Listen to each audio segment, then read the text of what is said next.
Audio Jungle.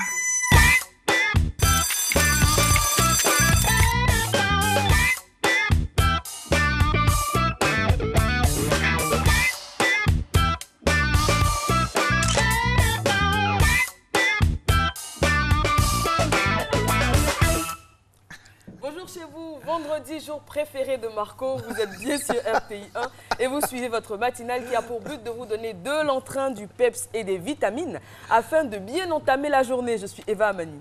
Et moi, je suis Marco, bien entendu, Marcelin Gauvoy avec vous tous les jours, du lundi au vendredi. Et j'aime tous les jours, à l'instar d'Eva qui a déjà fait son bagage. Et après cette émission, on va directement du côté de Sassandra, sur la belle plage de Dabego, les alentours. Vraiment, elle va passer du bon temps. Je vais essayer de négocier pour voir si elle peut me faire une place. Bien sûr, bonne arrivée chez vous. Bienvenue la famille au sommaire de cette émission, Eva.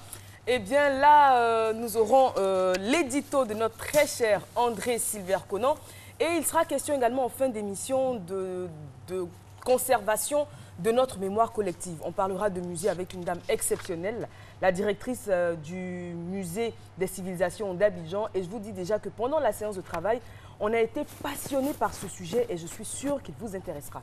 Et puis pour l'édito, André Silver-Conan nous parlera de rumeurs. La rumeur qui tue en Côte d'Ivoire sera de mise au niveau de l'édito. Mais on va commencer tout de suite maintenant. Si c'est bien, non, des petits soucis de micro, voilà. Je pense que vous m'entendez maintenant. Merci beaucoup. Je rappelle donc que Soro Félicité donc, signe l'écriture technique de cette émission. On se retrouve juste après la gym. C'est parti.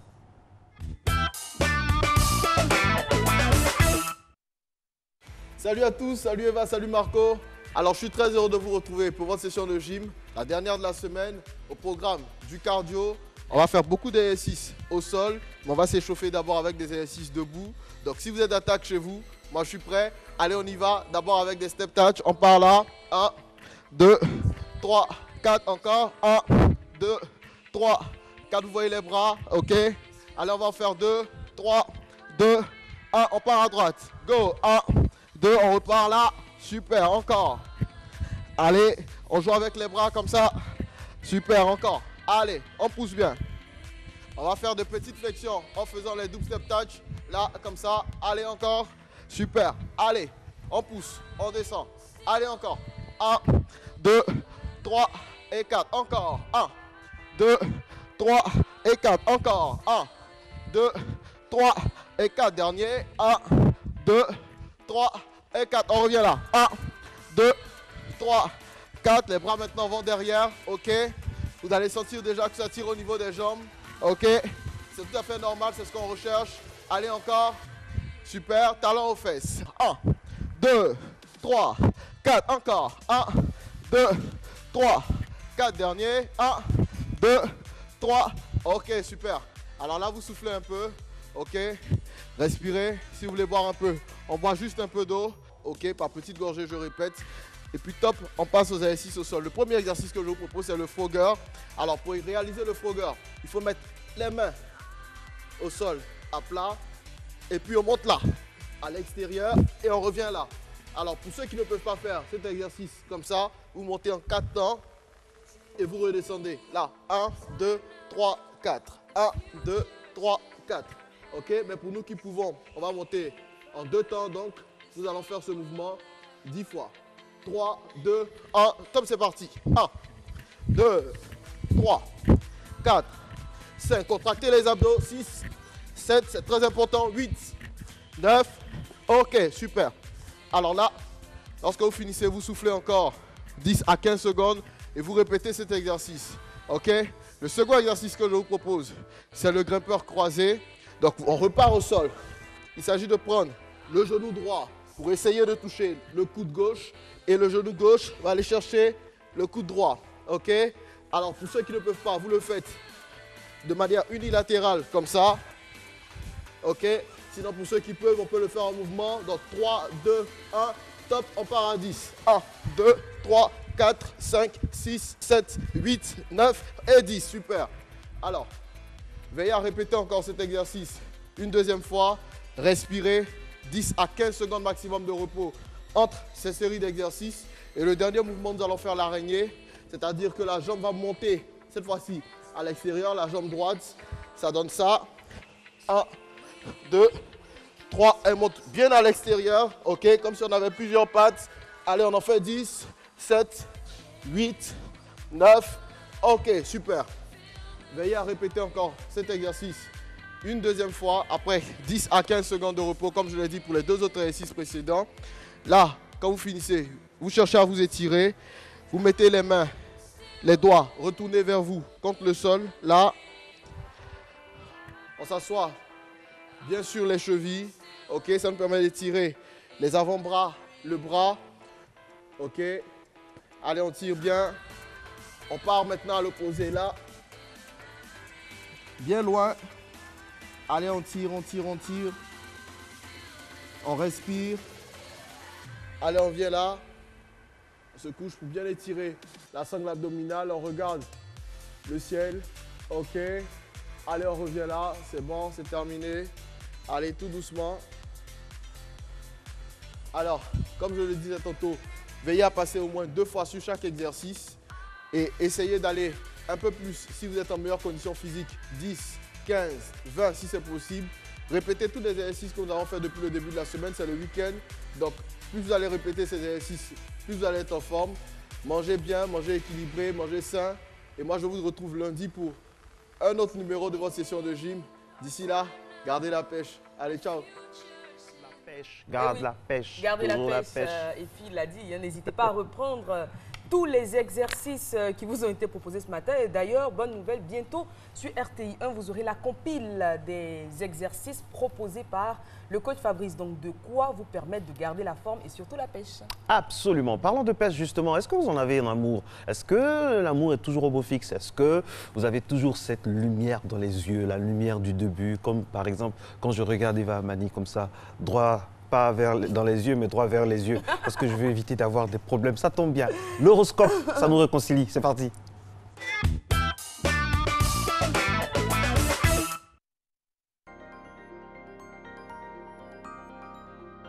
Bélier, si vous êtes incapable de vous concentrer sur vos projets, consacrez-vous à la personne qui vous est la plus chère. Voyez ce que vous pouvez faire pour elle et n'hésitez pas à répondre à ses attentes. Faites appel à votre imagination pour lui faire une belle surprise et rompre avec le quotidien. Taureau, vous risquez de vous lever du mauvais pied. Efforcez-vous de mettre à distance le stress et les tracas quotidiens pour éviter de perturber votre vie familiale et amoureuse. Faites un peu de sport pendant la pause déjeuner pour vous relaxer. Vous vous sentirez tout de suite beaucoup mieux. Gémeaux, vous vous sentirez tellement bien dans votre peau que votre charme ne laissera personne indifférent. Votre partenaire se sentira irrésistiblement attiré par vous. Le moment est venu de consolider la relation. Si vous êtes célibataire, laissez-vous guider par votre intuition. Cancer, votre conjoint pourrait se montrer un peu distant par moment. Dans ce cas, évitez de lui en faire reproche et attendez qu'il revienne vers vous. Les célibataires pourraient faire une rencontre marquante, mais risqueront de rester sur la défensive. Évitez de passer à côté d'une opportunité. Lion, vous aurez envie de renouveau et aspirerez à côtoyer des personnes complètement différentes de vous. C'est ce qu'on appelle l'attirance des opposés. Évitez de vous emballer trop vite et pensez également à cultiver les amitiés de longue date. Ce sont elles qui vous ont aidé à vous construire.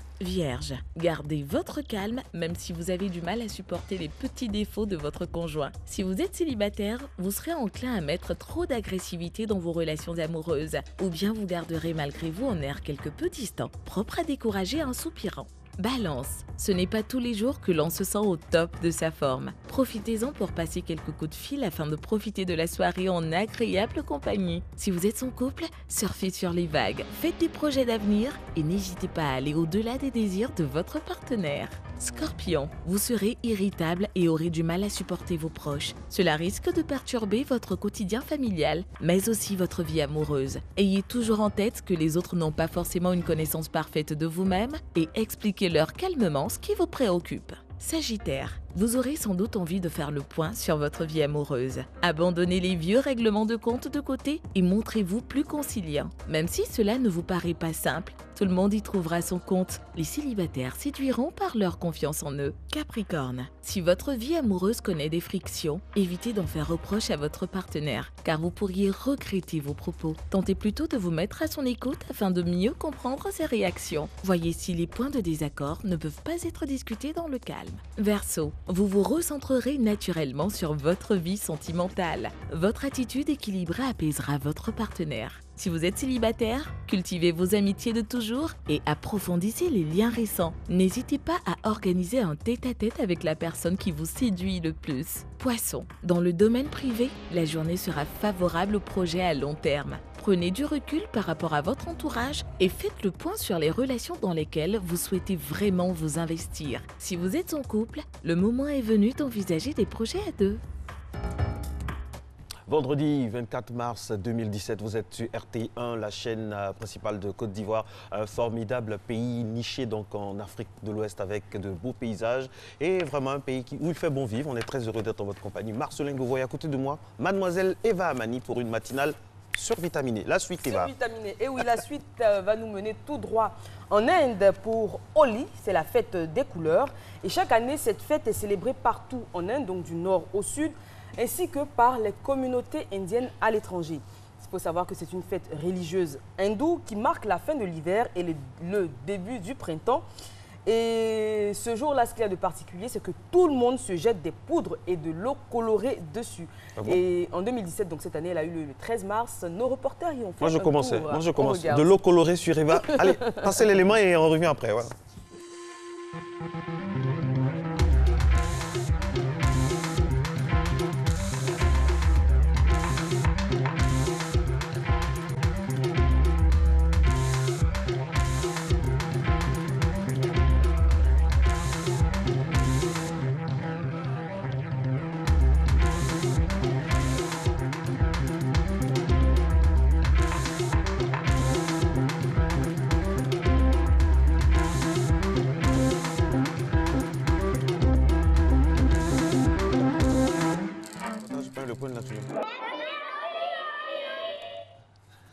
Magnifique fête des couleurs dans un pays, un grand pays de civilisation, l'Inde.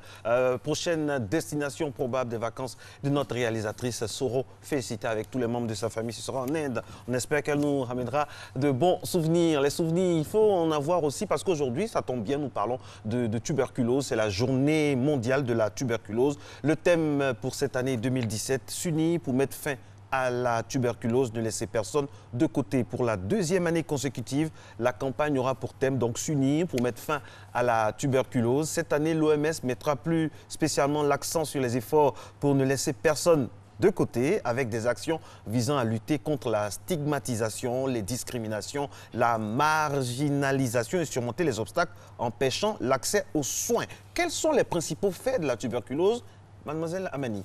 Eh bien, professeur, la tuberculose est l'une des 10 premières causes de mortalité dans le monde. Et en 2015, 10,4 millions de personnes ont contracté cette maladie et plus d'1,8 million en sont mortes. Il faut préciser que 0,4 millions avaient également le VIH-Sida. Et plus de 95% des décès dus à la tuberculose surviennent dans les pays à revenus faibles ou intermédiaires. Et puis, n'oubliez pas également, très chers téléspectateurs, que 6 pays totalisent 60% des cas, avec l'Inde en tête. On vient à l'instant de voir un élément sur l'Inde, suivi de l'Indonésie, de la Chine, du Nigeria, du Pakistan et de l'Afrique du Sud. En 2015, on estime que 1 million d'enfants ont développé la tuberculose et 170 000 en sont morts, à l'exclusion de ceux ayant le VIH. La tuberculose est le premier facteur de mortalité chez les personnes atteintes du virus du VIH, bien sûr. En 2015, 35% des décès de séropositifs ont été dus à la tuberculose.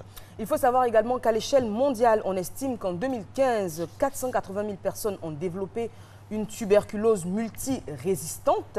On en parlait hier avec nos experts. L'incidence de la tuberculose a baissé en moyenne de 1,5% par an depuis 2000.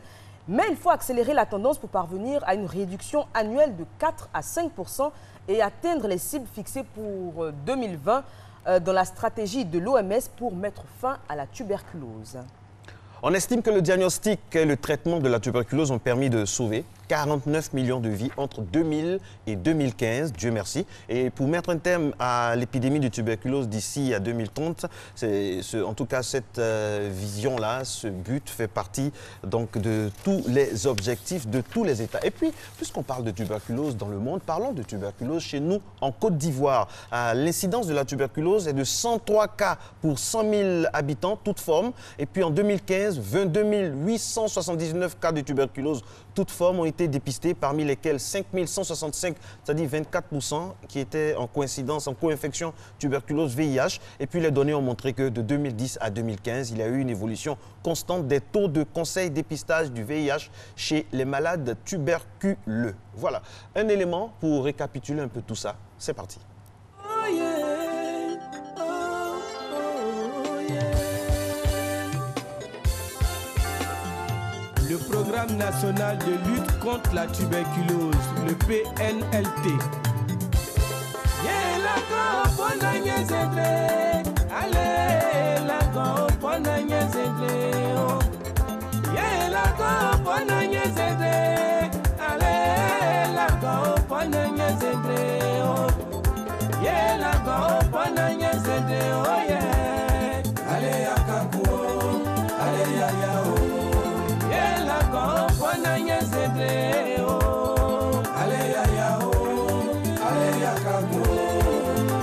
C'était l'histoire d'une famille qui vivait dans un quartier d'Abidjan. Le père travaillait à la zone industrielle, vivant avec sa femme et ses deux enfants dans une entrée couchée. Tombé malade, du tout à point fini. Il faisait la fièvre, des sueurs nocturnes et une perte de poids involontaire. Beyo, beyo, les médicaments de la rue, de la crocannerie, des guérisses féticheurs et les camps de prière n'ont rien donné, n'ont rien donné. Médicaments là, c'est gratuit. Jusqu'au jour où un communiqué de sensibilisation du ministère de la Santé sur la tuberculose pour la voie de la guérison. Le lendemain, mes parents se rendent au centre tuberculeux après deux prélèvements de crachat. Il a été déclaré tuberculeux, étant donné que la tuberculose est une maladie très dangereuse. 21 675, c'est le nombre de personnes atteintes de la tuberculose, recensé pour l'année 2016. Un chiffre important qui donne une idée de la gravité de cette maladie en Côte d'Ivoire. Comparé aux années précédentes pourtant, on verra bien que la situation a positivement évolué.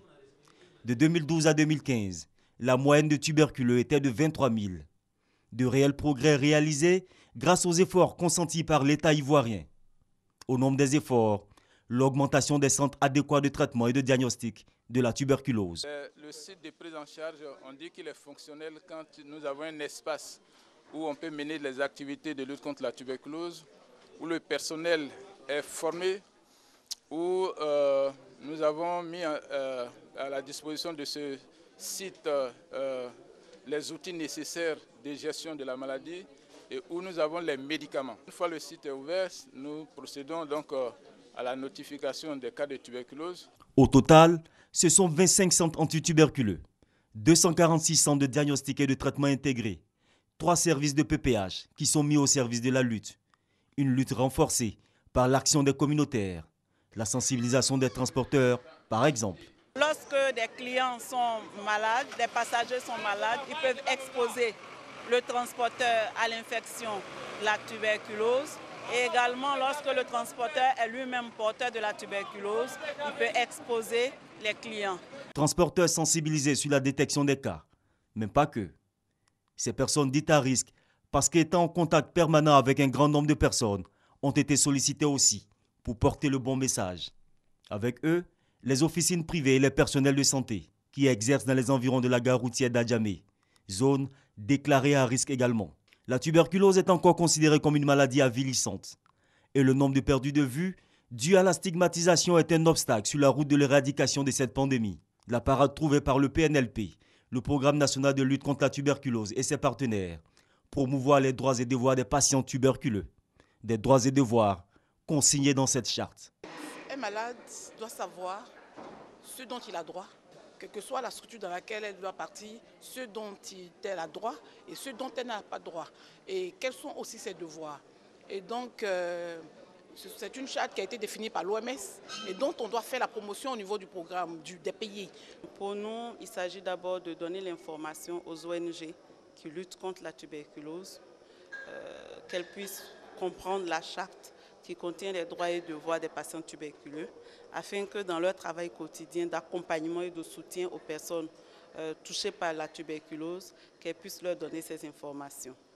Par ailleurs, nous sommes en train de travailler avec les commissaires régionaux des droits de l'homme, issus de la Commission nationale des droits de l'homme, afin qu'ils puissent nous accompagner dans toutes les actions de plaidoyer. En plus de ces méthodes, la lutte combinée avec celle contre le VIH est inscrite au programme. Ce, pour l'éradication de la maladie en Côte d'Ivoire avant 2035, échéance fixée par l'OMS, l'Organisation mondiale de la santé. On a pu le voir, la lutte contre la tuberculose en Côte d'Ivoire avance. Des progrès bien inspirés de s'unir pour mettre fin à la tuberculose, thème de la Journée mondiale 2017, car tenant compte aussi bien de la forte mobilisation sur le terrain que du plaidoyer pour la défense des intérêts au plus haut niveau. Crocanari de guérir ses féticheurs et les camps de prière n'ont rien donné. Médicaments là, c'est gratuit. Jusqu'au jour où un communiqué de sensibilisation du ministère de la Santé sur la tuberculose pour la voie de la guérison. Le lendemain, mes parents seront innocents tuberculeux. Après deux prélèvements de crachat, il a été déclaré tuberculeux. Étant donné que la tuberculose est une maladie très dangereuse, qui se transmet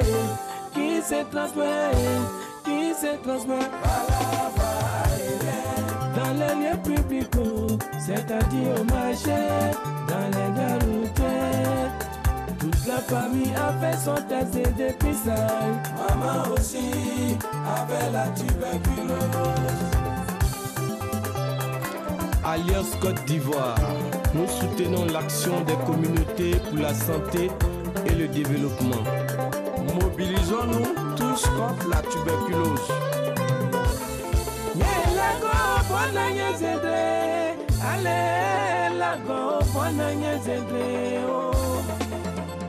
Les deux ont été mis sous traitement.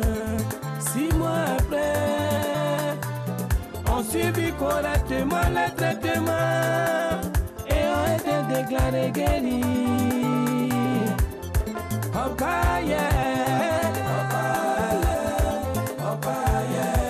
été déclarés guéris.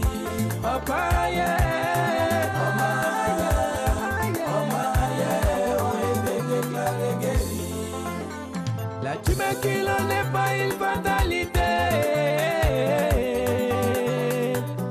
ni un sort lancé par les sorciers.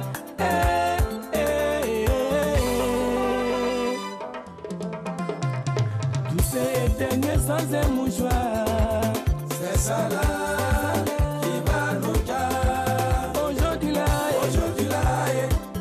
la joie de vivre est revenue dans la famille. Aujourd'hui là, dans le même temps, mon petit frère était mis sous traitement. Stop, je dis stop. Unissons-nous pour me faire la tuberculose. Aïe, il n'y a pas ton corps. Aïe, unissons-nous pour me faire la tuberculose. Aïe, il n'y a pas ton corps.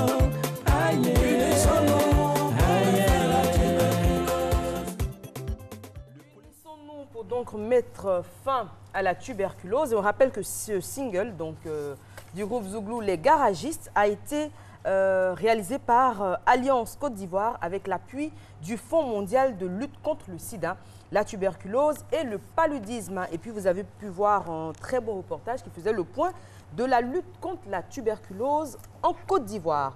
D'un point à un autre, on se rend à présent au point route.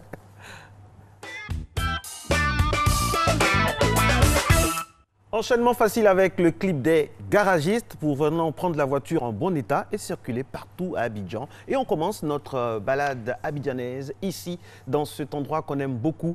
Donc normalement, ça devrait être soit le De Gaulle, le pont de Gaulle, soit Treichville, soit Koumassi. Là, voilà, on a entreaperçu. Mais je pense, là, ce n'est pas une route, mais c'est Marcelin que vous voyez. Là, oui, c'est le pont maintenant. Merci à Soro Félicité qui signe l'écriture technique de cette émission. On salue toutes les personnes en régie et tous les techniciens, que ce soit en studio. Sur le pont de Gaulle, ça va, la circulation est assez fluide. Deuxième escale, Félicité, où est-ce que ce sera? Où est-ce que vous nous emmenez à bord de la Matino Mobile, Koumassi, Treichville, de plateau ou studio B de la RTI? Au parking. Apparemment, on reste là, hein, on ne bouge pas, on est dans le parking de la RTI. Là. On est encore au parking? Bah, on va passer à la suite alors. Coup de cœur, coup de gueule, le temps de tout mettre en place, que les garagistes s'occupent justement de la Matino Mobile, qui est quelque peu capricieuse ce matin. Voilà. Marco. Il y a la voiture qui tousse, la voiture qui toussote un peu, ça parle de la tuberculose peut-être, mais donc les garagistes, autant pour le clip que pour le dépannage, sont là. Est-ce qu'on a la route? Si on n'a pas, donc on va continuer avec ce coup de gueule. Hier, on a évoqué bien sûr la présence de déchets dans les communes, mais il y a un fait aussi qu'on oublie. La dernière fois, je suis allé tranquillement sur le boulevard Nangui à Brogua et j'ai remarqué personnellement que l'endroit était déblayé aux alentours de 18h, 19h, 20h. Il y avait pratiquement plus de déchets. Mais le problème, c'est qu'aux alentours de 2h, 3h, 4h, 5h du matin, on avait bien sûr on voit ce qu'on appelle le phénomène de la recolonisation. À l'époque, il y avait des personnes qui avaient été déguerpies pour que le boulevard Nangui à Brogua soit vraiment fluide et facile d'accès. Et ces personnes-là, quand elles reviennent, donc ça provoque plus de monde et plus de déchets. Donc parfois, on accuse rapidement, bien sûr, les précollecteurs, les collecteurs d'ordures, mais il faut avoir aussi, mesdames et messieurs, et on le dit ici et maintenant, une attitude citoyenne, parce qu'il ne faut pas saper le travail des autorités, le travail des collecteurs, des précollecteurs. Allez, faites un tour sur le Nangui à Brogua aux alentours de 18h, 19h, même 20h. Vous allez voir que c'est bien nettoyé, Eva. C'est très bien nettoyé, mais lorsque les techniciens commis à la tâche s'en vont, ceux qui ne devraient plus donc occuper les espaces viennent à 4h, 5h du matin et la saleté revient plus vite. Ok, bah, c'est bien noté. Oui, c'est un fait qu'il faut. On attire l'attention de tout le monde là-dessus, surtout les citoyens. Hein. Oui. Et moi, mon coup de gueule, il sera très rapide contre la mendicité des enfants. Déjà, je trouve que c'est irresponsable d'envoyer son enfant dans la rue mendier. Ça ne devrait même pas exister. Malheureusement, on a ces petits garçons, ces petites filles quelquefois également, qui sont au feu, qui demandent des pièces pour manger. Encore, ça peut passer, mais ces petits enfants-là qui deviennent de plus en plus agressifs, j'ai failli me faire casser une vitre hier parce que je n'avais pas de monnaie à leur donner. Et donc, il y en a une qui m'a tapé sur la voiture. Je voulais descendre, mais je ne savais pas trop quoi faire parce que c'était un enfant aussi. Mais voilà, il faut interpeller encore une fois les parents. Ce n'est pas bien de laisser les enfants dans les rues parce que la rue, finalement, n'engendre personne et la rue n'éduque pas. Donc, ce sont des dangers potentiels qu'on est en train de mettre en circulation dans la ville. Et cela est très, très grave. Merci à tous d'être sur RTI 1. C'est Matin Bonheur, comme tous les lundis, mardi, mercredi, jeudi et aujourd'hui, vendredi. Tout de suite, la météo suivie du JT signé Hamza Diaby.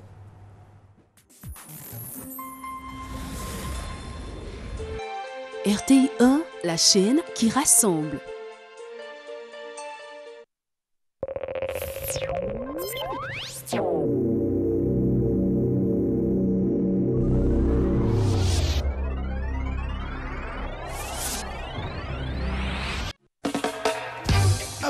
Reggae, Festival international de reggae d'Abidjan, 3e édition, les 6, 7, 8 et 9 avril 2017 au Palais de la Culture. Au programme, colloque, village gastronomique, exposition d'œuvres d'art et concerts. Artistes invités, Uroy, Danakil, Satas, Dreddy, Nkuli Doubi, Banlieusard, Razgoudi, Naftali, Kajim et bien d'autres partenaires.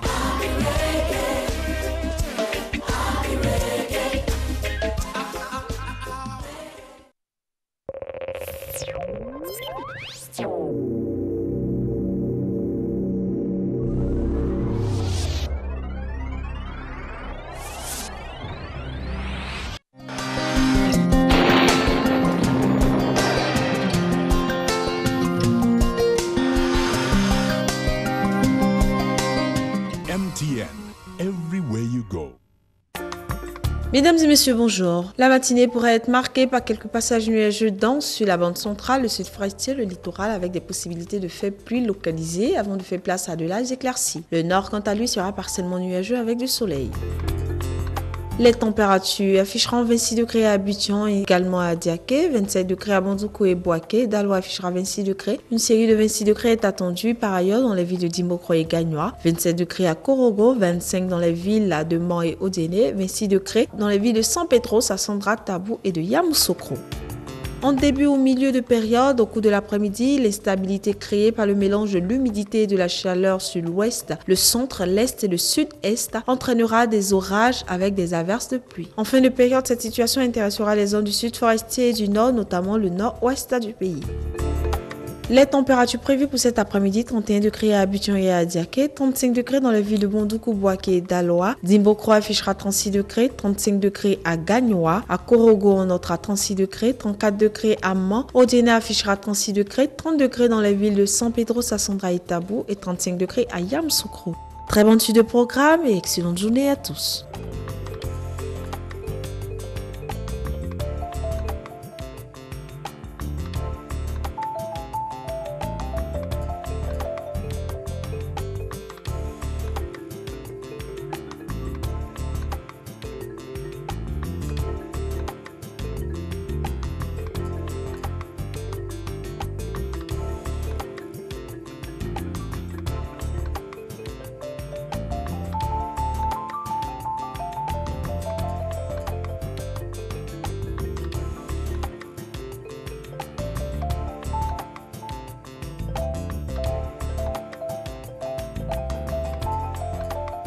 MTN, everywhere you go.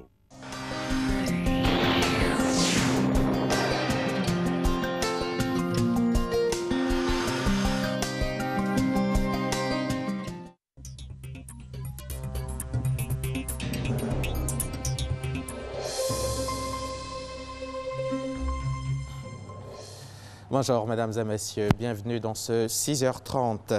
Un séminaire international sur les stratégies municipales de lutte contre le VIH-Sida s'est ouvert hier, jeudi 23 mars, à l'hôtel du district d'Abidjan.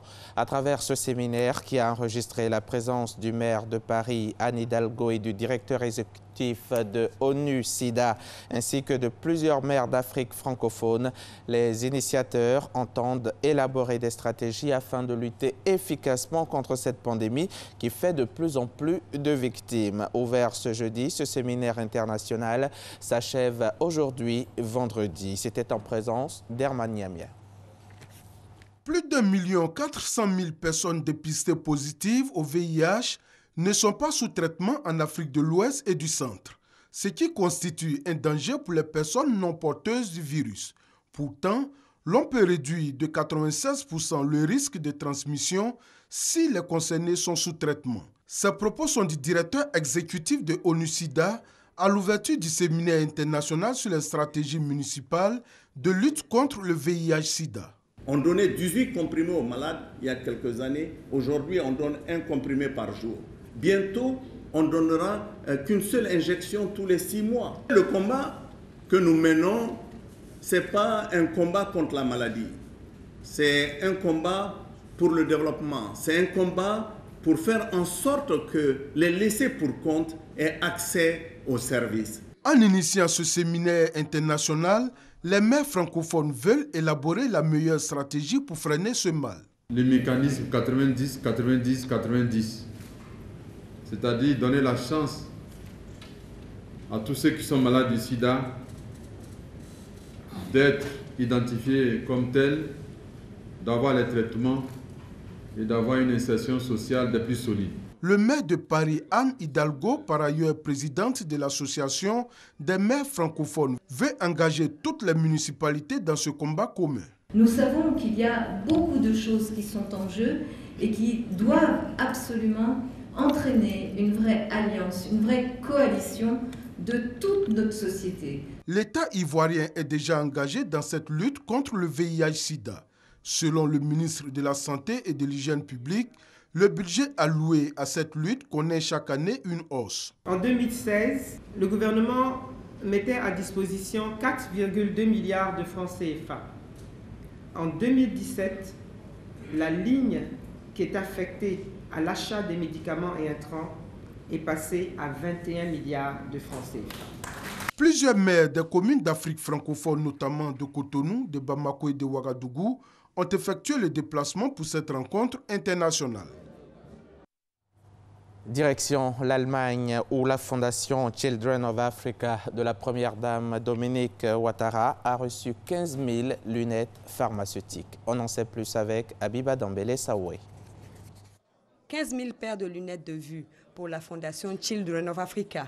Pour ce geste de haute portée humanitaire, des ministres, diplomates, universitaires et opérateurs économiques se sont retrouvés dans la salle de conférence de l'hôtel Stangenberger de Stuttgart. Au nom de la représentation diplomatique de la Côte d'Ivoire près la République fédérale d'Allemagne, l'ambassadeur Léon Kakou Adom a rendu un vibrant hommage à la première dame de Côte d'Ivoire pour son engagement pour la dignité et le bien-être des personnes démunies. En réponse, Mme Dominique Ouattara a exprimé sa gratitude aux donateurs pour ce geste qui contribuera au bien-être des populations. Je voudrais saluer ici l'heureuse initiative de Monsieur l'ambassadeur Léon Kakou Adom et du consul honoraire Dr Christopher Hahn et remercier les généreux donateurs pour cet important don de lunettes. En effet, en offrant ces 15 000 paires de lunettes pharmaceutiques à la Fondation, vous contribuez à soulager des milliers de personnes défavorisées, particulièrement les femmes et les enfants, qui en bénéficieront gratuitement lors du passage de la prochaine caravane ophtalmologique de Children of Africa, programmée pour le mois d'avril 2017. Elles pourront également être distribuées aux différentes structures humanitaires avec lesquelles nous travaillons. Elle a profité de cette tribune pour présenter les différents domaines d'intervention de sa fondation. La présidente de la fondation Children of Africa a surtout insisté sur l'ouverture très prochaine de l'hôpital mère-enfant de Bingerville et sa disponibilité à accueillir dans le cadre d'un partenariat des professionnels de la santé d'origine allemande. Signalons que la République fédérale d'Allemagne était représentée à cette cérémonie par le ministre des Affaires sociales et de l'intégration de l'État de Baden-Württemberg, Manfred Lucas, et du directeur général du ministère de l'économie de l'État de Bavière.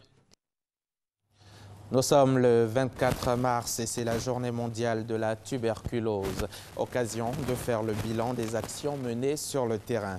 Le thème de cette année est s'unir pour mettre fin à la tuberculose. La maladie est en nette régression en Côte d'Ivoire.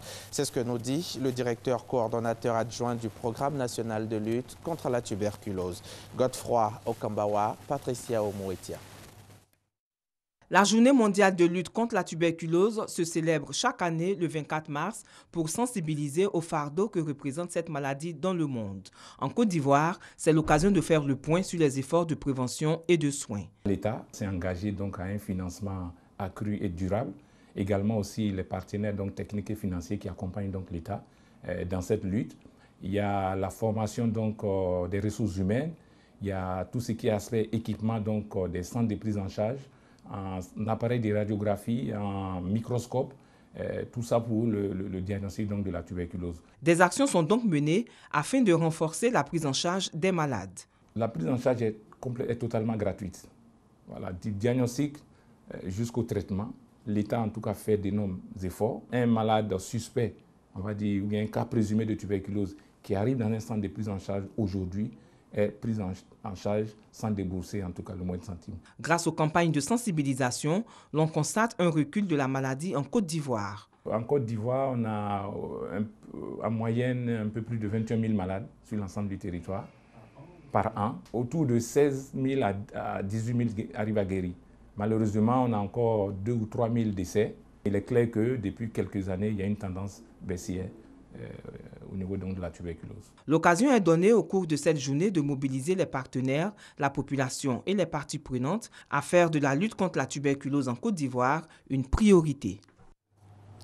Dans le cadre de ces activités, la Jeune Chambre internationale Abidjan Prestige a organisé une campagne de sensibilisation dans les établissements scolaires. Une campagne pour prévenir les élèves sur les dangers de la consommation de la drogue et autres stupéfiants en milieu scolaire. Pour bien mener sa lutte, la Jeune Chambre internationale Abidjan Prestige entend mettre en contribution l'ensemble des acteurs du système éducatif. Davis Oyo, Franck Quadio. Plus de 60% d'élèves avouent avoir consommé de la drogue ou autres stupéfiants, selon une récente étude menée par le ministère de l'Éducation nationale. Pour réduire cette donne, la Jeune Chambre internationale Abidjan Prestige apporte sa contribution à la lutte contre ce fléau. Pour cette année, nous avons décidé, pour tous les établissements que nous visitons, d'installer une cellule de lutte anti-drogue pour qu'après notre passage, le message soit encore véhiculé au quotidien auprès de ces établissements. Au sein de ces cellules, les responsables des établissements, les responsables des élèves de l'établissement en question et les parents d'élèves. Donc on se dit qu'avec ces 3 acteurs majeurs, la cellule pourra vivre et porter le message au-delà même de notre passage. Pour freiner l'avancée de la drogue à l'école, la Jeune Chambre internationale Prestige reçoit l'appui de la direction de la police des stupéfiants et des drogues et l'ensemble des acteurs du système éducatif des établissements scolaires. Nous sommes venus les parler cet après-midi des risques qu'ils encourent si ça donne soit à la consommation, soit à la vente, soit au trafic de la drogue. Le phénomène est aujourd'hui réel dans nos cités urbaines. De mieux comprendre ce phénomène, mais nous devons aussi leur montrer les dangers qu'ils courent en consommant ces produits. Sensibilisation qui réjouit les élèves. Cette sensibilisation aujourd'hui pour la journée de drogue au milieu scolaire, c'est une bonne initiative parce qu'elle va permettre aux élèves de prendre conscience, parce que c'est vraiment qui nuit à la vie, qui détruit même l'intellect. Pour cette année, la Jeune Chambre internationale Prestige a débuté ses campagnes de sensibilisation depuis le 16 février dans divers établissements scolaires. Depuis plusieurs jours, l'information de la présence sur le marché de l'importation de viande avariée en provenance du Brésil fait l'actualité. L'information, confirmée par l'État brésilien, a amené plusieurs États à prendre des mesures de renforcement du contrôle des importations de la viande provenant du Brésil. Le ministère du Commerce a pour sa part pris des mesures concernant, entre autres, le renforcement des conditions d'exportation, la mise en consigne des conteneurs en provenance du Brésil. La déclaration du gouvernement a été lue en présence de Franck Quadio, notre reporter. De la viande avariée et impropre à la consommation en provenance du Brésil vendue dans le monde par un réseau d'exportation récemment démantelé, l'information est confirmée par les autorités ivoiriennes. À l'issue des enquêtes menées par la police brésilienne, 21 entrepôts frigorifiques ont été identifiés. L'enquête a relevé que ce réseau de trafiquants a eu recours à l'utilisation d'acide sorbique. Cet acide également masque les odeurs et les caractéristiques de viande avariée en vue de son exportation dans le reste du monde. La Côte d'Ivoire importe de la viande d'origine brésilienne, même si le taux reste minime sur le volume global de nos importations.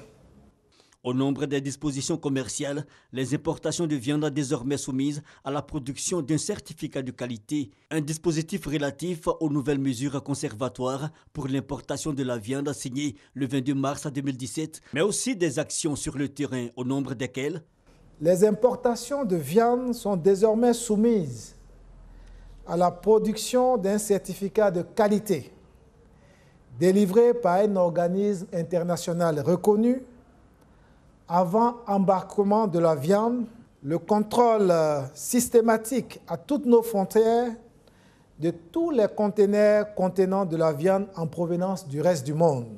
La mise en consigne des conteneurs en provenance du Brésil. Le ministère du Commerce et celui des Ressources animales et halieutiques engagés pour garantir une meilleure sécurité sanitaire aux populations. L'actualité internationale, en bref, un Français a été enlevé au Tchad. Ce ressortissant se trouvait avant son rapt dans l'est du pays, près de la frontière soudanaise. Il travaillait pour une société minière et était en prospection. Le ministère français des Affaires étrangères, qui a confirmé l'enlèvement, a déclaré que la France n'abandonne jamais ses ressortissants et que tout serait fait pour que cette personne soit libérée. Le cyclone Enao a fait 81 morts, 253 blessés et plus de 430 000 sinistrés. Un bilan définitif qui permet au gouvernement malgache de donner officiellement un appel éclair. Il s'agit d'une demande d'aide de 20 millions de dollars, environ 11 milliards de francs CFA, pour soutenir les habitants affectés par le cyclone. Plusieurs centaines de personnes se sont rassemblées hier soir à Trafalgar Square, la place emblématique du centre de Londres, pour une veillée en hommage aux victimes de l'attentat commis mercredi aux abords du Parlement britannique. L'attentat, qui a fait 4 morts en plus de l'assaillant, a été revendiqué ce jeudi par le groupe État islamique. La police britannique a annoncé avoir identifié le tueur. 8 personnes en lien avec l'attaque ont par ailleurs été arrêtées. Empêtré dans des affaires qui ne cessent de pleuvoir depuis 2 mois, à la peine dans la course à la présidentielle, François Fillon a une nouvelle fois tenté hier soir une diversion. François Fillon était l'invité de l'émission politique sur France 2 hier jeudi. L'ancien Premier ministre a accusé le président François Hollande d'organiser à la tête d'un cabinet noir les fuites dans la presse sur ses affaires judiciaires. Le président a condamné des allégations mensongères. Fin de ce journal. Merci de votre attention. Merci à vous. Merci beaucoup, Hamza. Et puis, on va vous retrouver sur la chaîne aujourd'hui encore? Demain. Demain? Après-demain. Donc, vous avez le temps de vous reposer aujourd'hui? Non, j'ai le temps de travailler aujourd'hui. C'est ça. Lui, il travaille toujours, il ne se repose jamais. C'est Superman Hamza Diaby qu'on est toujours très heureux de retrouver pour ces matinales, en tout cas dans le volet journal. On va parler petit déjeuner maintenant, on va manger. On aimerait saluer toutes ces personnes qui nous regardent à travers le monde, principalement du côté de Villeparisis, c'est à côté de Paris. Coucou donc à Madame Viviane Kofi Ouattara qui nous regarde. On salue toute la famille, tous les Ivoiriens de la diaspora. Allez, instant petit-déj, on se retrouve juste après.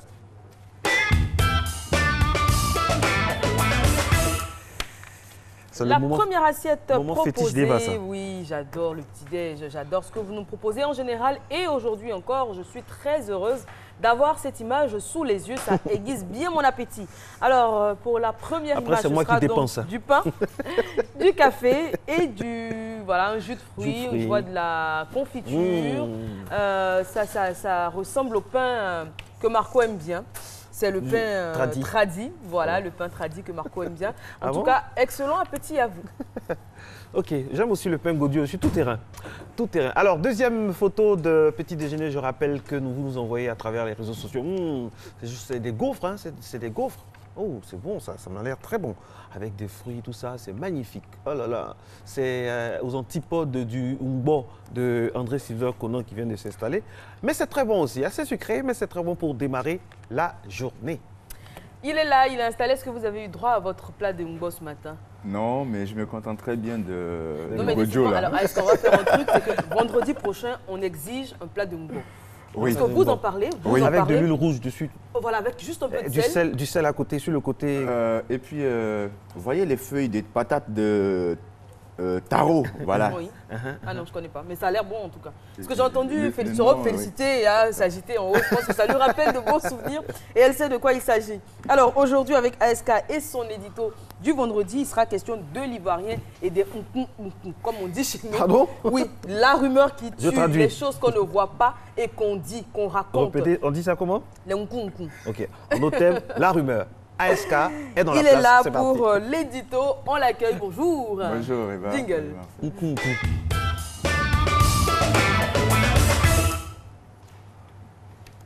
Bonjour.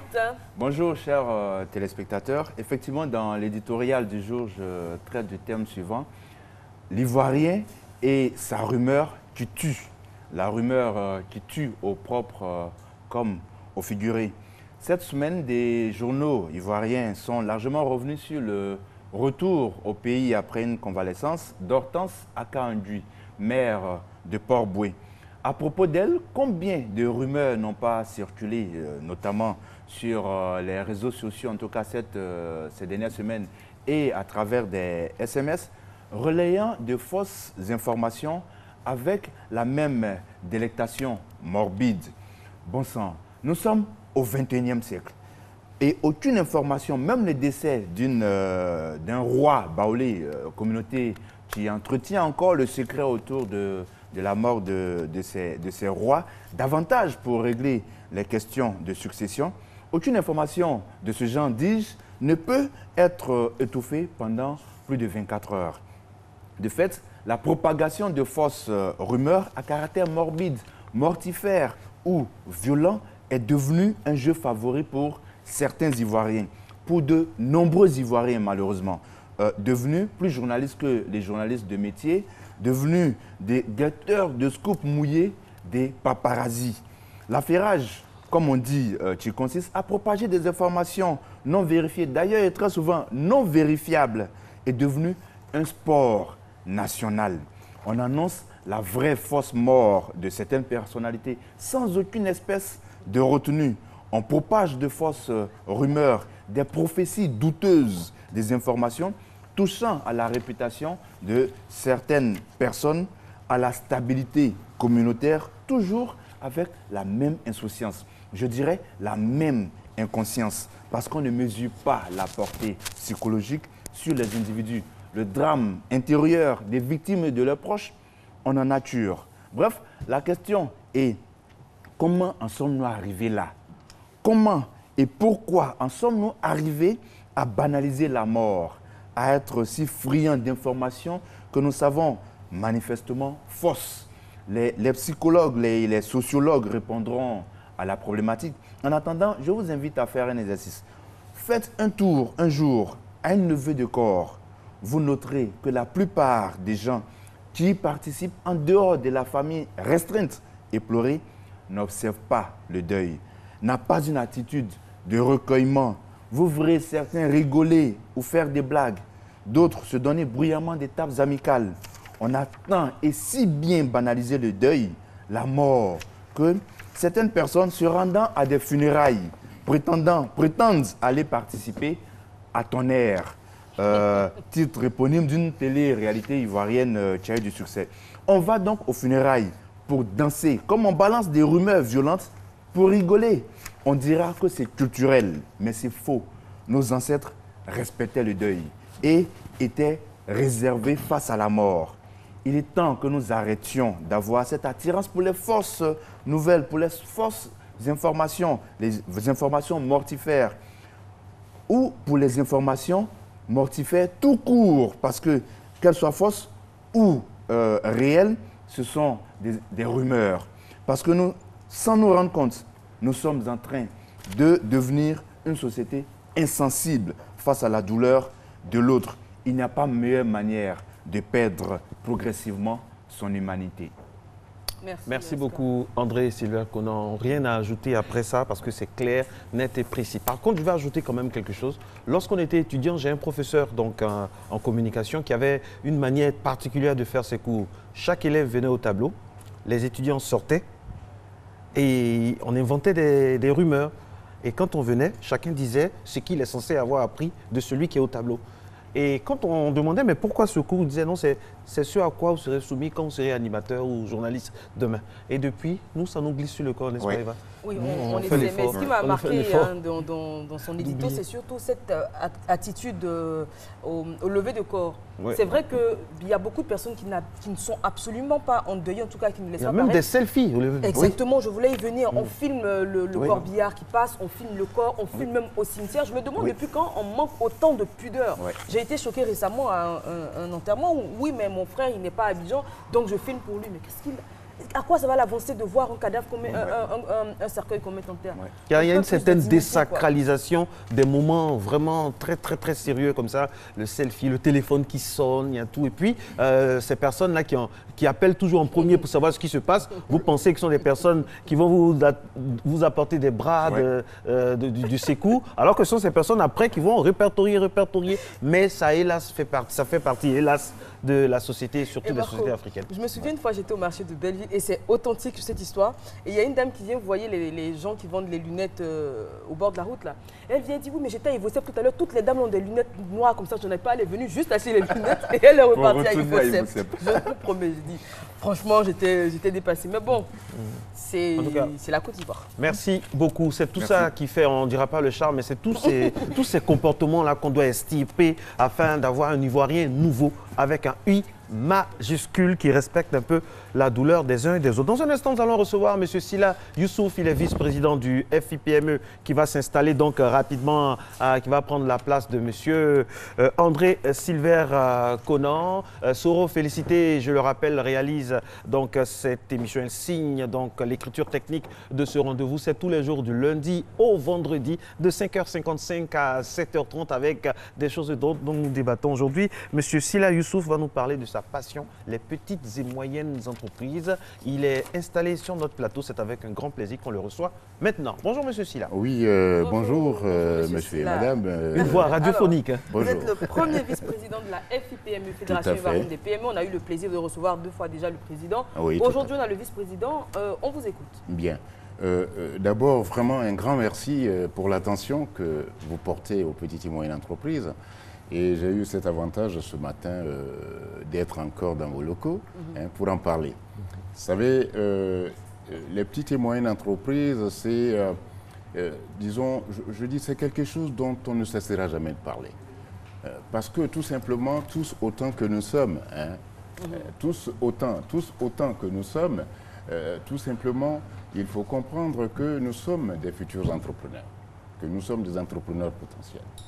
Et je voulais, sur ce plateau, parler un tout petit peu des journées nationales promotionnelles des PME de l'artisanat, qui a ouvert ses portes hier et qui doit en principe clore demain.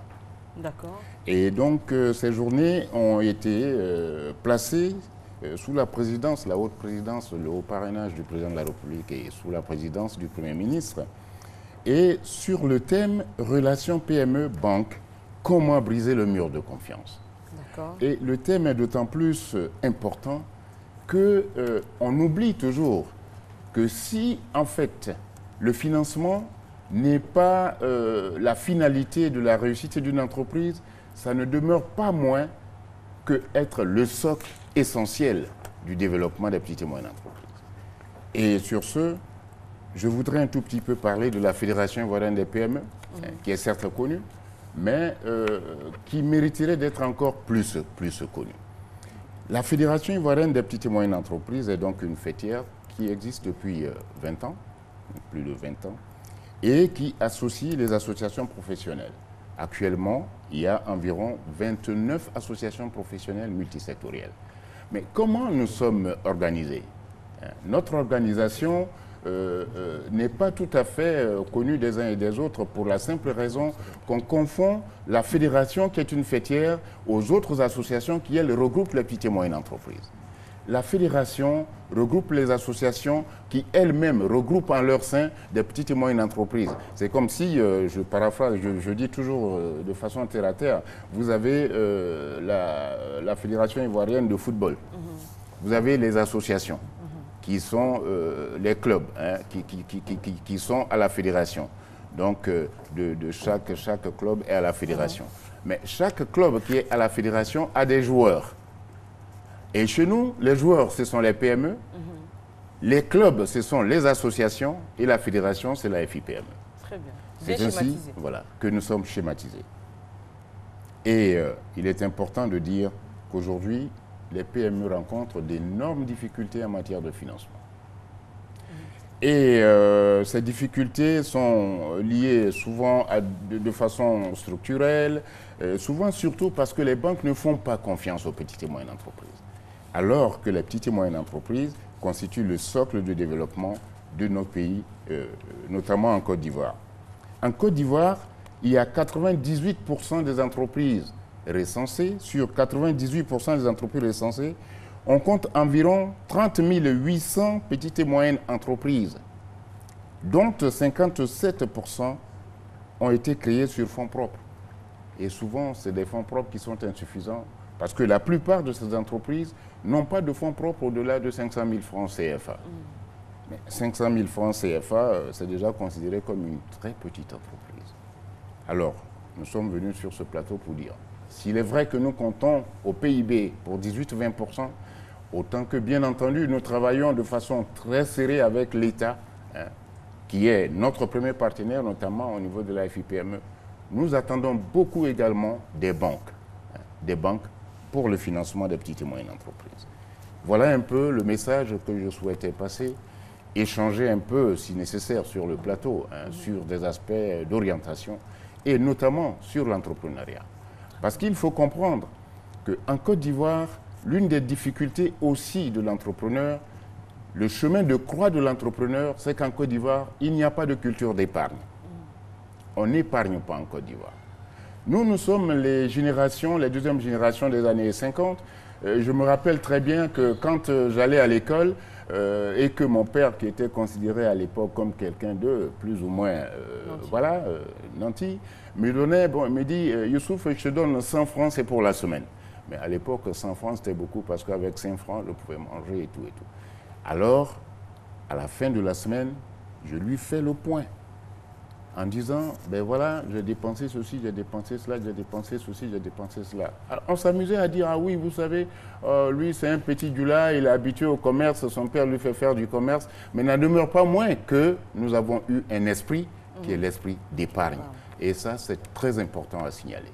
Très bien. Merci. Esprit d'épargne très important pour l'entrepreneuriat. Donc on rappelle que M. Sila Youssouf est le premier vice-président de la Fédération ivoirienne des petites et moyennes entreprises. J'espère que le message est bien passé. En tout cas, merci pour votre passage sur ce plateau. Et excellente journée à vous et très bon week-end qui commence demain. Eh bien, merci à vous, mais s'il vous plaît, juste le temps de dire merci à nos collègues qui sont venus de France pour assister à cette manifestation, qui sont venus de Tunisie pour assister à cette manifestation, et le ministre tunisien du Commerce nous a même fait l'honneur de se déplacer pour la Côte d'Ivoire. C'est dire combien les petites et moyennes entreprises, la notion et disons les petites et moyennes entreprises dégagent un intérêt certain pour tous les pays du monde. On espère que ça se passera très bien. Voilà. Il est 7 h, c'est l'heure d'attaquer notre thématique. Et je vous l'ai dit à l'entame de cette émission, c'est avec passion que nous avons échangé hier avec la directrice du musée des civilisations de Côte d'Ivoire, Madame Sylvie Memel Kassi. Elle nous a parlé de choses très intéressantes. Marco en était ému aux larmes. Et elle est, mais franchement, vous faites des comptes rendus partisans. Eva, je ne suis pas d'accord. On en parle avec elle dans la Eva a été taxée d'européenne par madame. C'est la rubrique culture. C'est parti.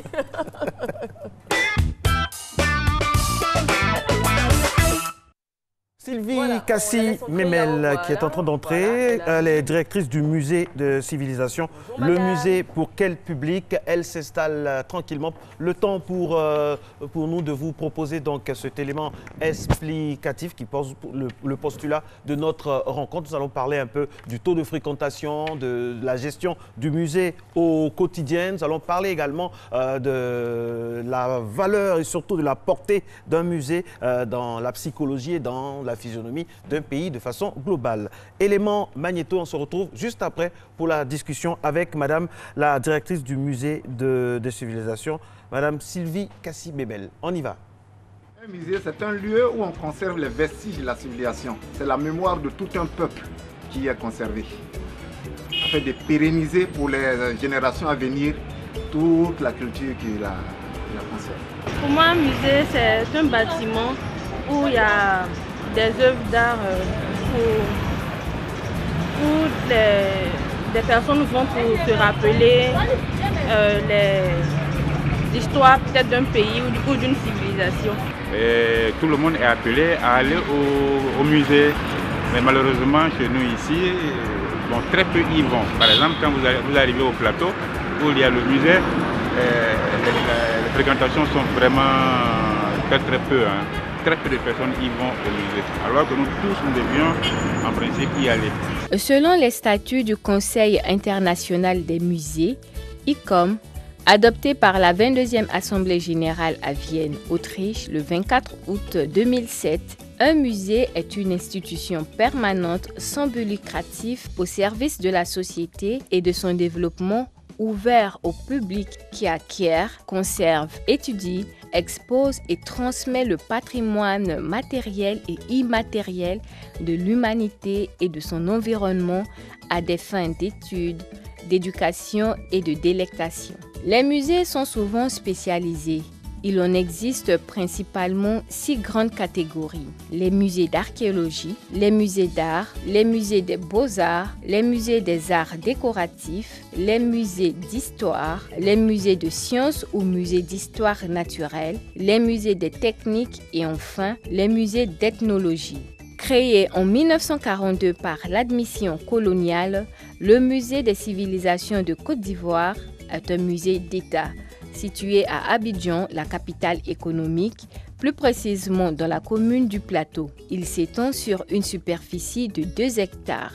Le musée des civilisations dispose d'un fonds muséographique riche et varié, estimé à 1 515 210 pièces authentiques issues de toutes les régions de la Côte d'Ivoire.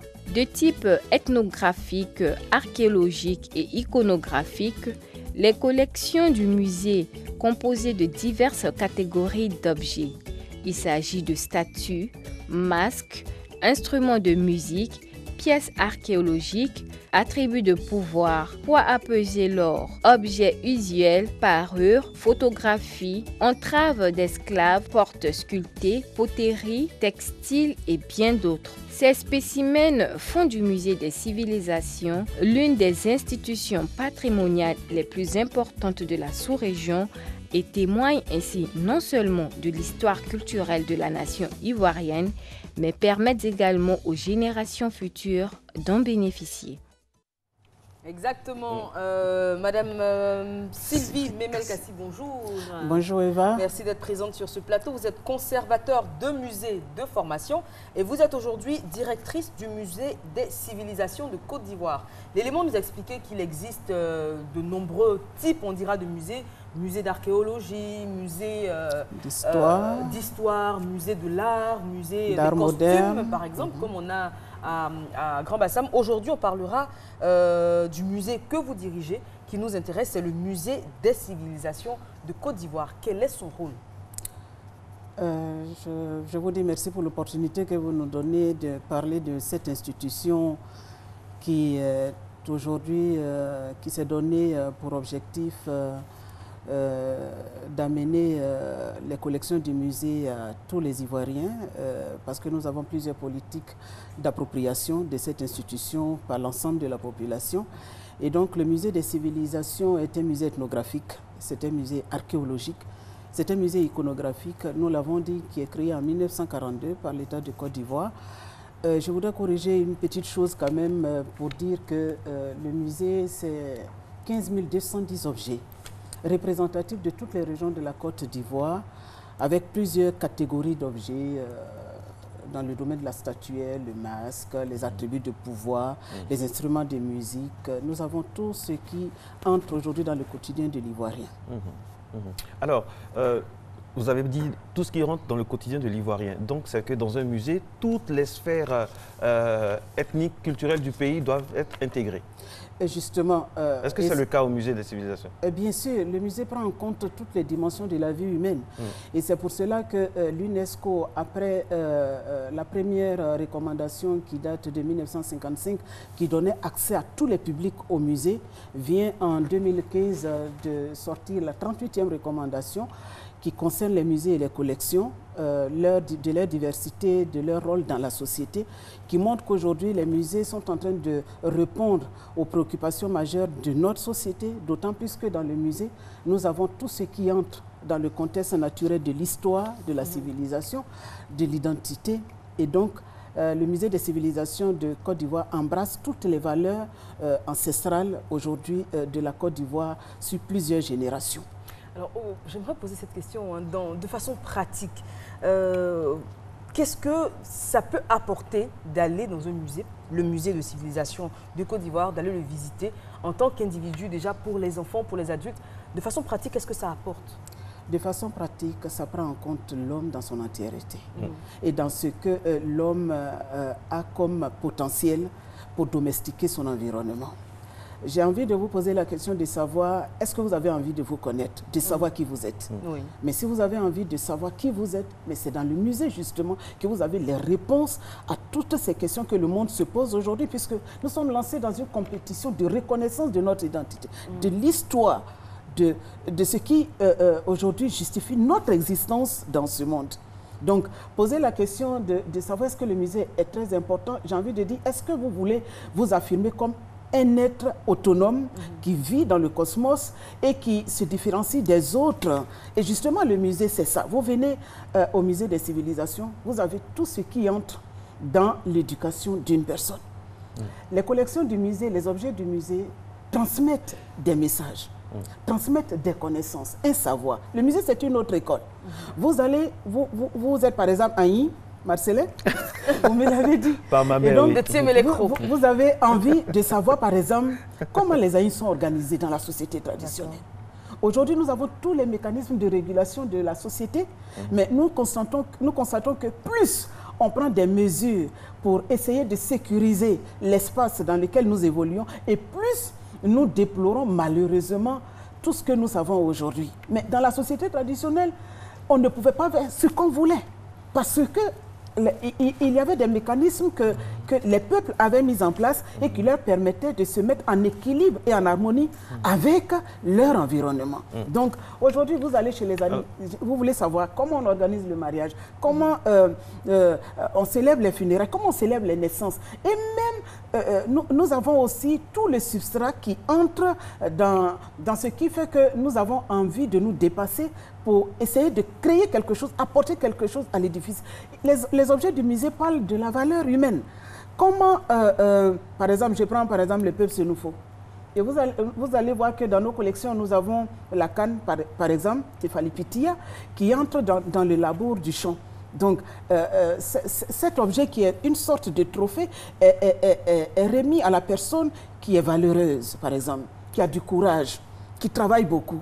Vous allez chez les Krou, la cuillère cérémonielle, donc vous allez voir par exemple que cette cuillère est détenue par la femme qui est vraiment un véritable cordon bleu dans la société et donc qui transmet à ses filles comment il faut accueillir les gens, comment il faut préparer les gens, comment il faut vraiment mettre à l'aise ceux qui vous font l'amitié de venir chez vous. Donc nous avons toutes ces choses qui parlent de notre particularisme et surtout de notre richesse. Alors c'est une femme passionnée qui parle, hein, mesdames et messieurs, vous le constatez. Elle est en préparation d'une thèse assez intéressante. On a eu la primeur donc d'avoir quelques éléments et on espère qu'elle aura donc la note qui va avec, une note très bonne. Alors j'aimerais vous poser une question assez basique. Hein. Comment se fait l'acquisition des objets que vous allez mettre dans votre musée? Alors, chaque institution développe une politique culturelle pour l'enrichissement de son fonds muséographique. Et dans le cas du musée, nous regardons par exemple au niveau des différentes aires culturelles. Nous avons 4 grandes aires culturelles en Côte d'Ivoire. Nous avons les Krou, nous avons les Mandé, nous avons Akan et nous avons les Gour. Et nous regardons au niveau de la représentativité des objets que nous avons dans nos collections. Si nous remarquons par exemple que le peuple Aïn ou le peuple Adoukrou n'a pas suffisamment d'objets au musée qui parlent justement de l'existence de ce peuple, nous allons vers les autorités coutumières. Alors, nous allons nous les rencontrer. Nous avons ce que nous appelons la prémission. La prémission consiste à aller d'abord pour rencontrer les personnes qui vont faire l'objet de notre intérêt. Donc, nous leur disons que nous sommes du musée national et nous pensons que c'est très important que votre peuple laisse une traçabilité dans les collections nationales parce que vous n'en avez pas justement. Alors, nous sommes venus vous demander si c'est possible que nous puissions acquérir une pièce. Et là, je profite pour dire qu'il y a plusieurs modes d'acquisition pour un objet qui entre au musée.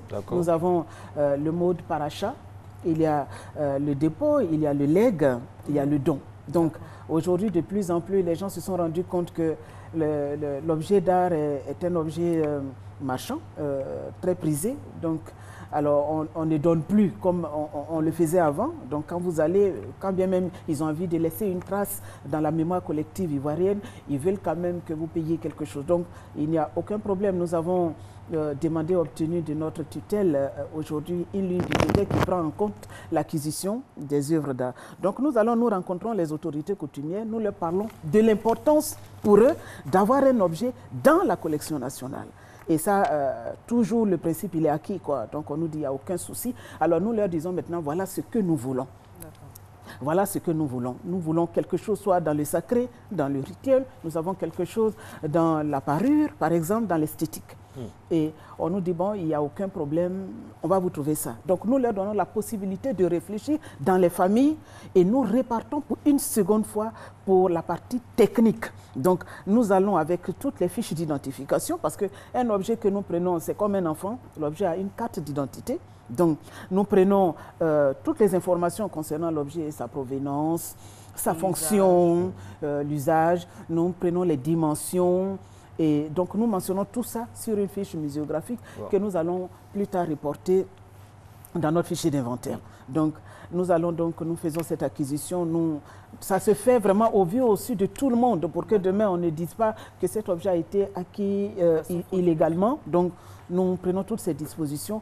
La population est vraiment impliquée. Alors justement, est-ce que, vous l'avez dit, il y a 4 grands groupes ethniques en Côte d'Ivoire, plus de 60 ethnies, plus de 100 sous-groupes ethniques. Est-ce que tous ces pans de la population ivoirienne, est-ce qu'ils sont tous représentés au musée? Ou il y a encore des groupes ethniques qui n'ont pas encore laissé de traces entre griffes? Si on parle de plus de 60 ethnies, il va sans dire qu'effectivement, nous n'avons pas encore toutes les ethnies. Il y a les ethnies majoritaires, il y a les ethnies minoritaires. Et nous sommes en train, chaque année, nous faisons des acquisitions. Chaque année. Donc, nous n'avons pas encore couvert tout le territoire ivoirien, mais nous avons le maximum à hauteur au moins de 70% vraiment des peuples de Côte d'Ivoire figurent dans les collections du musée. Je rappelle que le musée, vous l'avez dit, existe depuis 1942. Il comptabilise 15 210 objets. Alors, quand on sait que de façon générale, dans nos pays en voie de développement, le budget alloué au ministère de la Culture est généralement très faible, on table, selon les informations qu'on a eues, à 0,5% du budget national, c'est bien maigre, c'est un peu le parent pauvre, alors que la culture est régalienne par nature. Alors, ça vous gêne? Est-ce que vous avez les moyens, madame, de travailler? Nous avons les moyens. Ah bon? Nous avons les moyens et je le dis à dessein, nous avons les moyens parce que nous avons quand même du potentiel et je crois que le législateur le sait. Nous avons été nommés à dessein pour ça. Je pense que le rôle du directeur, c'est aussi de rechercher des ressources additionnelles justement pour pouvoir atteindre ces objectifs. Et dans notre cas, nous avons déjà ce soutien vraiment énorme de la part du ministre de la Culture et de la Francophonie qui nous donne la possibilité de prendre toutes les initiatives allant dans le sens du développement de nos structures. Super. Donc aujourd'hui, le musée a des partenaires. Et au moment où je vous parle, nous sommes en train de préparer une très très grande exposition que nous allons mettre sous le parrainage de la Première Dame. Pour la première fois, les Ivoiriens vont découvrir les chefs-d'œuvre du musée. Donc, depuis le néolithique, c'est-à-dire moins 3000 avant Jésus-Christ jusqu'au XXe siècle. Wow, super. Donc notre musée est riche. Vous avez dit que quand vous parliez du mode d'acquisition de ces différentes pièces, vous avez dit que quand vous approchiez les populations, vous demandiez certains objets bien spécifiques. Donc, les objets sacrés, les objets rituels, etc. Moi, j'aimerais qu'on s'arrête un peu sur les objets sacrés et qui sont utilisés pour des rites traditionnels. Est-ce que le fait de mettre ces objets-là qui ont une grande valeur spirituelle, on dira, dans des musées, est-ce que ça ne fâche pas les esprits? Vous me donnez la possibilité de parler du procédé de désacralisation des pièces qui entrent dans nos collections. Ce que nous voulons, c'est de montrer aux générations futures que le peuple de Côte d'Ivoire a bel et bien existé, qu'il a eu à s'organiser, à vivre comme une société majeure, équilibrée. Et donc, quand nous savons que nous devons prendre toutes les catégories d'objets, donc y compris les objets sacrés. Mais les objets sacrés, on ne les prend pas comme ça pour venir dans le musée. Les objets sacrés, on va vers les populations concernées qu'ils les désacralisent. Nous demandons que cela soit désacralisé puisque les publics du musée sont variés. D'accord. Tous ceux qui viennent au musée... Parce qu'il y a des masques que les femmes ne voient pas, par exemple, dans leur région d'origine, à Timélécro. Vous allez prendre par exemple le masque Home, par exemple, de Sénoufo qui entre dans le rituel du Poro. Vous allez voir que là-bas, les femmes ne voient pas. Mais ils viennent au musée. Là, tout le monde peut voir. Après, je suis une femme et je dirige l'institution. Mais parce que ça a été désacralisé tout simplement.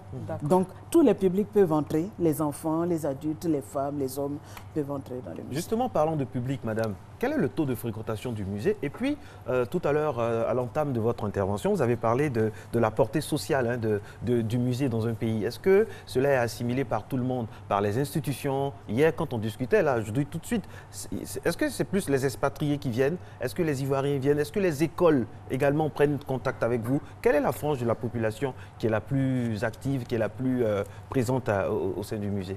Alors, donc, là, quand nous sommes arrivés en 2006, nous avons tout de suite établi les statistiques d'entrée. Et nous nous sommes rendus compte que c'était d'abord les Occidentaux qui venaient en pôle position, ensuite les Africains et les Ivoiriens. Et depuis, nous avons développé une politique vraiment de promotion que nous avons baptisée la nouvelle vision, qui consistait vraiment à moderniser l'institution, surtout à renforcer ses capacités institutionnelles et techniques. Un exemple pratique, je vais avec mes filles et Eva, on va au musée. Qu'est-ce qui nous attend? Vendez-nous la visite au musée des civilisations de Côte d'Ivoire. On a droit à quoi? Est-ce qu'on a droit à un service à la personne? Est-ce qu'il y a des choses additives? Est-ce qu'il y a des choses particulières qu'on ne trouverait pas, par exemple, au musée de musées d'autres pays? Je voudrais d'abord dire que, parlant du taux de fréquentation d'abord, nous sommes allés d'un taux très faible aujourd'hui à quelque chose d'un peu enviable, même si ce n'est pas encore l'objectif que nous voulons atteindre. Nous sommes allés de 8 000 entrées en 2006 aujourd'hui à plus de 45 000 entrées au musée. C'est-à-dire les deux espaces du musée que nous devons savoir. Il y a la salle d'exposition permanente et il y a la bibliothèque, le centre de documentation. Donc quand nous mettons tout ça ensemble, qui bien sûr débouche sur la recherche, nous avons plus de 45 000 entrées par an. Et donc, quand vous venez au musée, il y a l'accueil du musée. Il y a un guide au musée pour vous faire la visite guidée. C'est-à-dire, on vous explique les objets qui sont exposés, leurs fonctions, leur rôle dans la société. Et tous ceux qui viennent au musée, nous avons fait, par exemple, l'expérience. Quand ils viennent pour la première fois, ils ne connaissent pas le musée. Mais quand ils sortent, ils disent non, ça, je vais pas, je m'en vais, je vais revenir avec ma famille. Et les Ivoiriens reviennent avec leur famille. Aujourd'hui, les statistiques sont renversées. Ce sont les Ivoiriens qui sont en pole position. Bien sûr, la grande majorité, ce sont les écoles. Parce que c'est d'abord ça notre objectif. Il faut prendre l'enfant depuis la base. Il faut élargir la base du public en prenant d'abord les enfants. Et ensuite, quand ces enfants vont grandir, ils auront la conscience muséale. Donc, ils vont défendre la culture demain. Donc, notre politique, elle est très objective. Et donc, nous avons beaucoup les enfants, mais nous avons les institutions, nous avons les associations qui viennent, nous avons les groupes organisés. Les journalistes entrent, c'est gratuit. Les militaires, c'est gratuit. C'est bon à savoir. Oui. Merci pour nous. Alors, vous l'avez dit, il y a 15 210 pièces, pour être très exact, 15 210 pièces authentiques. On imagine qu'elles ne sont pas toutes exposées en même temps. Il y a des thèmes, il y a des collections qui sont proposées par rapport à des événements bien précis. Et là, vous l'avez dit, vous préparez une grande exposition, je crois pour la francophonie. On aura des choses particulières encore qui seront proposées. Nous donnons rendez-vous vraiment aux Ivoiriens dans la dynamique des journées des Jeux de la francophonie pour venir découvrir une exposition thématique sur les collections du musée. Mais on ne présente pas tout. Vous savez, il y a deux espaces aussi au musée. Il y a l'espace fréquenté par le public et l'espace qui est consacré uniquement au personnel et à l'administration du musée. Nous avons ce que nous appelons les réserves. C'est les réserves qui résorbent la masse, la partie la plus importante des collections du point de vue numérique. Donc, vous venez au musée, on vous sort pour les besoins de la présentation une collection qui répond ou qui obéit à une thématique. Spécifique. Voilà, spécifique. On peut parler de la maternité, on va vous montrer la maternité en pays Sénoufo, en pays Akan, en pays Mandé et tout ça. Donc après, on peut parler par exemple du pouvoir dans la société traditionnelle. On va aussi vous sortir des collections qui vont avec. Donc le public qui vient ne peut pas voir les 15 210 objets. Nos salles d'exposition ne peuvent prendre que 575 objets maximum si nous obéissons aux règles de la scénographie et des dispositions et de circulation dans la salle. Est-ce que nos objets au musée sont protégés, madame? Parce que il y va aussi parce que parfois, on peut avoir de mauvaises surprises comment vous organisez le processus de... La protection du point de vue juridique ou infrastructurel? Tout. Alors donc au niveau juridique, les objets du musée sont considérés comme des objets classés. Donc ce sont des objets qui sont dignes d'intérêt. Intouchables. Intouchables. On ne peut pas les vendre. C'est inaliénable. Et puis nous avons au niveau sécuritaire, infrastructurel, nous sommes en train justement, le ministère de la Culture, il y a encore 6 mois, a repris le musée au niveau de ses dispositions fondatrices concernant la sécurité. Donc, nous avons aujourd'hui des équipements, systèmes d'alarme qui sont installés. La salle est vraiment en train d'être équipée. Et avec les Jeux de la francophonie, ça vient encore renforcer cela. La clôture, nous sommes en train de discuter pour que cela soit pris en compte, pour que l'environnement du musée soit vraiment très, très sécurisé. Madame Sylvie Memel-Kassi, il y a des pièces ivoiriennes qui se retrouvent dans d'autres musées. Hein. Par exemple, au musée du Quai Branly, à Paris, on a des pièces ivoiriennes, à New York et dans d'autres musées. Comment ces choses-là se font? Et puis, est-ce qu'au musée des civilisations de Côte d'Ivoire, on peut avoir des pièces d'autres pays, par exemple? Nous avons déjà accueilli 6 grandes expositions qui nous sont venues de l'extérieur. Cela montre aussi la maturité de notre institution, la crédibilité de notre institution. Nous avons reçu des objets qui dataient aussi de 5000 ans avant Jésus-Christ, qui sont venus de Suisse. Nous avons reçu les objets du temple sacré de Jérusalem aussi. Nous avons reçu, dans le cadre du wax hollandais, une exposition qui est venue de Vlisco, de la Hollande. Nous avons aussi des expositions qui sont venues... Enfin, nous avons accueilli 6 grandes expositions qui sont venues de l'extérieur. Je pense qu'il faut mettre ça sur le compte vraiment de l'importance que notre musée a et surtout aussi que le musée des civilisations est en train de gagner vraiment en importance. Aujourd'hui, nous sommes référencés sur la liste des grands musées tels que le Louvre, tels que le musée métropolitain de New York parce qu'ils se sont rendus compte que nous avons un fonds très, très, très, très riche qui aujourd'hui rejoint un peu cette citation du président Léopold Sédar Senghor en 1971 quand il est venu en Côte d'Ivoire. Et je voudrais un peu paraphraser pour dire que quand il s'est rendu compte au sortir de sa visite au musée, il a lancé un appel aux autorités compétentes du pays pour dire que les collections du musée peuvent servir à toute l'Afrique dans 100 ans, dans 200 ans, et que les autorités avaient la responsabilité de protéger le musée et ses collections. Ok. Alors, je rappelle qu'il y a 13 musées en Côte d'Ivoire. Il y a 7 musées publics et 6 musées privés. Alors, quels sont vos rapports avec les autres musées, notamment un musée que Keva aime bien, le musée du costume de Grand Bassam? Nous sommes vraiment en parfaite connexion avec tous les musées, particulièrement avec le collègue M. Tiziebi Kofi du musée du costume de Grand Bassam, qui est un collègue. Et nous avons entre nous vraiment de très bons rapports. Nous sommes en train de penser à un réseautage, pas seulement au niveau des musées d'État, mais de tout l'ensemble des musées. En ce qui me concerne, nous avons une fondation que nous appelons la fondation TAPA, qui déjà sur le terrain est en corrélation avec tous les musées. Donc les professionnels se rencontrent. Il n'y a aucun problème à ce niveau-là. Le musée des civilisations de Côte d'Ivoire est le thème de notre discussion aujourd'hui. Moi, j'aimerais poser la question à ceux qui sont dans ce studio. Hein, donc, on a l'équipe technique, les cadres. Combien de personnes ici savent où est situé le musée des civilisations de Côte d'Ivoire? Baba? Oui, où? Où? Bon. Alors, on a déjà une bonne réponse. Pas loin du camp Gallieni. Pas loin du camp Gallieni, exact, effectivement. Mais c'est vrai que si on pose la question comme ça aux Ivoiriens, en général, on ne sait pas forcément où se situe le musée des civilisations de Côte d'Ivoire. Nous allons surprendre aussi les Ivoiriens dans ce sens. La localisation du musée, je pense que c'est très très important pour sa visibilité. Exactement. Et nous voulons que ceux qui sont au plateau, comme ceux qui nous font l'amitié de passer dans notre institution, ou ceux qui sont de passage même en Côte d'Ivoire, découvrent le musée sans qu'il soit nécessaire forcément de leur dire bon, vous venez, vous passez par là, parce que tout simplement dans le cas des Jeux de la francophonie, nous avons demandé et obtenu justement que la clôture du musée aujourd'hui, la peinture soit faite avec les fresques et parle aussi des éléments du patrimoine. Donc d'ici quelques mois, vous allez voir le BIA, par exemple, à Caen, sur le mur, vous allez voir. Et vous allez vous rendre compte que vous êtes dans un environnement culturel, artistique. Ça va attirer l'œil tout de suite. Voilà, il y aura une communication visuelle forte. Hein. Forte. C'est ça. Et je compte sur vous, les journalistes, parce que vous êtes les porte-voix des musées. Et puis, en plus, c'est gratuit pour nous, donc on y sera. Oui, c'est ça. Ça c'est l'Ivoirienne qui parle. Alors, donc, je vais dire, il y aura la francophonie. C'est un moment très important.